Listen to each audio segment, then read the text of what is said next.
भोजन भी बड़ी विचित्र रीति से ठाकुर जी पाते हैं। ऐसा नहीं कि बैठ गए जो अपनी थाली में सोई पाया, ना, जाकी थाली में तो जो अच्छो लगो सोई छीनो, और जो खुद को स्वाद आयो वही लड्डू को लेके थोड़ो सो खाए और दूसरे ग्वाला के मोड़े में घुसा दियो। काई ग्वाला के मोड़े में ते लड्डू हाथ में ते छीनो वाकू खा लियो। ऐसे ठाकुर जी लेन देन करके खाते, बांट के खाते। तो ऐसे ही ठाकुर जी पा रहे थे, किसी का झूठा पा रहे, किसी को झूठा पवा रहे। सो ये सब घटना ब्रह्मा जी छुप के देख रहे थे। ब्रह्मा जी छुप के देख रहे हैं, अच्छा झूठा खा रहा है, कोई पवित्रता नहीं, कोई आचरण नहीं। ब्रह्मा जी को लगा कि ये तो कुछ गड़बड़ लगती है, लगता है ये भगवान है ही नहीं। भगवान होता तो ऐसे करता, भगवान कोई ऐसे व्यवहार करते, ना ना ना, ये भगवान नहीं है। तो चलो परीक्षा लो। परीक्षा लेने के लिए जैसे भोजन विश्राम हुआ, भगवान ने ग्वाल वालों का जाओ गैया देख के आओ, बछड़ों को लेके आओ। एक ग्वाला गया, भागा भागा, अरे कन्हैया कहीं भी बछड़े दिखाई नहीं दे रहे। ठाकुर जी बोले रुको हम देख के आते। ठाकुर जी बछड़ा देखने गए, वापस आए तो ग्वाल बाल भी गायब। दुनिया की सृष्टि की सबसे पहली कोई किडनैपिंग की तो ब्रह्मा जी ने की। सब ग्वाल वालों को किडनैप करके ले गए, सब छोटे मोटे बछड़े सब को ले गए अपने संग। ठाकुर जी बोले अच्छा हमारे साथ दुश्मनी। ब्रह्मा जी भूल गए कैसे रोते रोते आए थे क्षीर सागर में, भगवान अवतार ले लो अवतार ले लो, और जब ले लिया अब हम पे उंगली उठा रहे हो। हमने ही तुमको पैदा किया, नाभि कमल से पैदा भये, और हम पर ही चलो तुम भी क्या याद रखोगे, तुम समझते हो दुनिया तुमने बनाई। अरे ब्रह्मा जी आप बस बाहर का जो मटेरियल है ना वो ब्रह्मा जी बनाते, लेकिन उसमें जो आत्मा है वो ब्रह्मा जी भी नहीं डाल सकते, वो भगवान ही दे सकते हैं, वो ब्रह्मा जी के भी हाथ में नहीं है। तो भगवान ने कहा लो अब हम आपको एक नई सृष्टि करके दिखाते। भगवान ने नई सृष्टि क्या की? भगवान ने स्वयं अपने अनेक रूप बना लिए। भगवान ने ग्वाल बालों का रूप बना लिया, भगवान ने बछड़े बछिया का रूप बना लिया, यहाँ तक कि उनका सामान जो वो लेकर के आए थे वो भी भगवान बन गए। सब कुछ भगवान बन गए, चारों ओर बस कृष्ण ही कृष्ण है और रूप अलग है।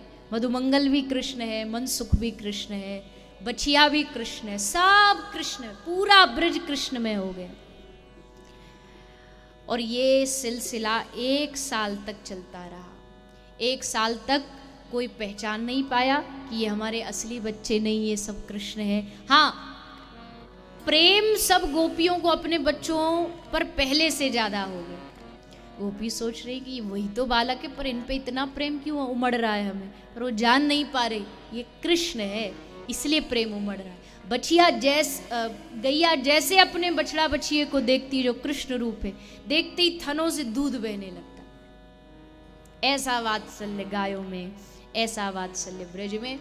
और गर्ग संहिता में लिखा है कि इस समय एक घटना और घटी कि शांडिल्य ऋषि ने नंद बाबा को ये कह दिया और वृषभान बाबा को ये कह दिया कि बाबा ये जो साल चल रहा है ये विवाह के लिए सबसे उत्तम साल है, इसलिए बरसाने की जितनी छोरी है सबका विवाह नंदगांव के ग्वालाओं से कर दो। तो बरसाने की सब बेटियों का विवाह नंदगांव के ग्वालाओं से कर दिया। और नंदगांव के ग्वाला कौन है? कौन थे? कृष्ण। तो अगर इन गोपियों का ब्याह हुआ तो किसी और ग्वाला से नहीं, सबका ब्याह कृष्ण से हो गया। ऐसी अद्भुत लीला भगवान ने ब्रज में की। 1 वर्ष के बाद ब्रह्मा जी को याद आया कि अरे हम ब्रज गए थे, उस बहरूपिया के ग्वाल बालों बछड़ा बछड़िया को चुरा के ले आए थे, देखा नहीं, उसके बाद जाके उसका हाल क्या हुआ, चलो देख के आते। जैसे ब्रह्मा जी देखने आए तो क्या देख रहे हैं? गैया बछिया बछड़े सब घास खा रहे हैं, ग्वाल बाल वही कन्हैया के चारों ओर बैठ के भोजन पा रहे हैं। ब्रह्मा जी को लगा, अरे हमारे ब्रह्मलोक से ये कब कब में ग्वाल बालों को चुरा लाया, क्योंकि हमारे बगैर तो सृष्टि बनी नहीं सकती, हमने इनको बनाया नहीं, चुरा के ले आया क्या ब्रह्मलोक से। चेक करने के लिए ब्रह्मा जी वापस गए। वहां जाके ब्रह्मलोक में देखा तो ग्वाल बाल बछड़े सब वहां बेहोश पड़े। ब्रह्मा जी को अपनी आंखों पर विश्वास नहीं हो रहा कि ये यहाँ भी वहाँ भी दो जगह कैसे हो सकते। और जैसे ब्रह्मा जी धरती पर आए देखने के लिए, तो ठाकुर जी ने सोचा इनको असली मजा चखाते, तो ठाकुर जी खुद ब्रह्मा बन के ब्रह्मलोक पहुँच गए।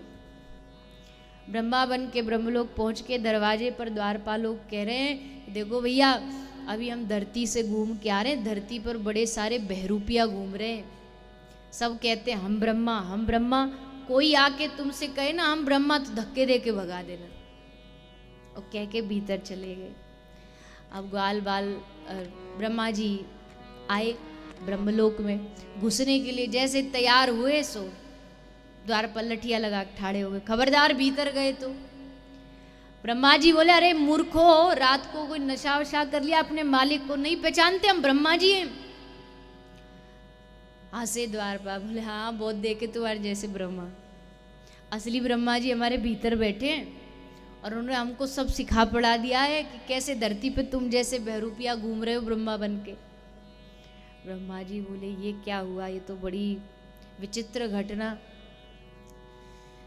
आंख बंद करके देखा कि कौन सा नया ब्रह्मा आया इस प्रकृति में, तो आंख बंद करके देखा तो ब्रह्मा की गद्दी पर श्री ठाकुर जी बांसुरी बजाते हुए मुस्कुरा रहे हैं। बोले और कर लो हमसे बैर, गद्दी छिनी सो अलग और हमारे शत्रु बने सो अलग।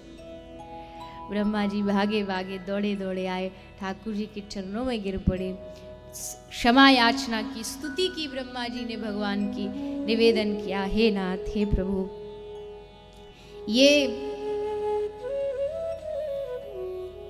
मूढ़मती नहीं समझ पाया कि आपका और इस ब्रज के लोगों का क्या संबंध है, क्या प्रेम है। हमको तो लगा कि नहीं भगवान होकर के ऐसा कैसे कर सकते हैं, पर प्रभु आज समझ में आ गया कि आप अपने प्रेमियों के लिए कुछ भी कर सकते हो। झूठा खाना खिलाना ये तो बड़ी छोटी बात है, आप अपने प्रेमियों के लिए सब कुछ न्यौछावर कर सकते हो, ब्रजवासियों के लिए सब कुछ न्यौछावर कर देते हो। इसलिए प्रभु आज से एक काम करिए, हमारी गद्दी हमसे छीन लीजिए, हमारा पद हमसे छीन लीजिए। भगवान ने कहा क्यों, ये पद दे के छिनवा के क्या करोगे? नहीं भगवान हमको दूसरा पद चाहिए। कौन सा पद चाहिए आपको? प्रभु हमारा ये पद छीन करके हमको ब्रज में जन्म दे दो, ब्रज का वास दे दो, क्योंकि अब हम समझ गए कि जितना प्रेम आप ब्रज के लोगों से करते हो उतना प्रेम आप ब्रह्मा की गद्दी पर बैठे ब्रह्मा से भी नहीं करते। तो प्रभु हम घाटे का सौदा नहीं करना चाहते, गद्दी लेकर के क्या मिल गया हमको, ब्रह्मा का पद लेके क्या प्राप्त हो गया, हमको ब्रज का वास चाहिए। तब ठाकुर जी ने कहा कि इसके लिए तो आपको ब्रज की जो मालकिन है उनसे निवेदन करना पड़ेगा, वो अगर कृपा कर देंगी तो संभव है।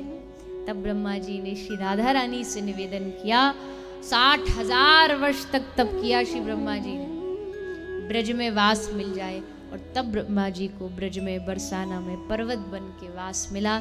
ऐसा है ब्रजधाम, जहाँ बड़े बड़े ऋषि महात्मा भी तरसते हैं कि हमको ब्रज का वास प्राप्त हो जाए। उस ब्रज में कोई सीमा में चींटी भी घुस गई ना, चींटी भी कोई बन गया, तो समझो उसकी पदवी ब्रह्मा से भी बड़ी हो गई, क्योंकि उसको ब्रज में वास मिला। कोई साधारण ना समझे ब्रज को, वृंदावन कोई साधारण नहीं है, ब्रज कोई साधारण नहीं है, उसमें प्रवेश करना भी साधारण नहीं है। अगर कृपा ना हो ना ठाकुर जी की तो आए हुए भी वहां के बॉर्डर को छू के वापस चले जाओगे, पर ब्रज में घुस नहीं पाओगे अगर राधा रानी नहीं चाहे तो।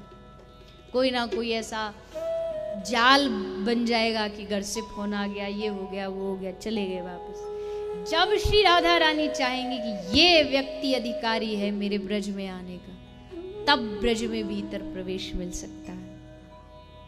ब्रज भूमि साधारण नहीं है, इसलिए बार बार रसिक जन मांगते प्रभु जन्म देना तो ब्रज में देना, वृक्ष भी बनइयो तो बनइयो श्री वृंदावन को। अजी और सब छोड़ दीजिए, सूकर भी बनइयो तो बनइयो श्री वृंदावन को। टूक हरि भक्तन सो मांग मांग खाऊंगो। जो भी देना, जो भी बनाना, पर हमें ब्रज में वास देना। ब्रज की बड़ी महिमा है, ब्रह्मा जी समझ गए।